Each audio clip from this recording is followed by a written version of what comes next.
বম্বে প্রেসিডেন্সির governor sir Arthur মহাবালেশ্বরের Savitri নদীতে ঘটে যাওয়া এক মর্মান্তিক ফেরি দুর্ঘটনাতে তার স্ত্রী ও সন্তানকে হারান।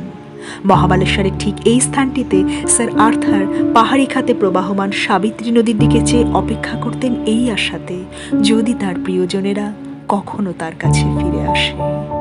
তার নামানুসারেই এই স্থানটির নাম Arthur Seat Point. Sir Arthur used to sit here.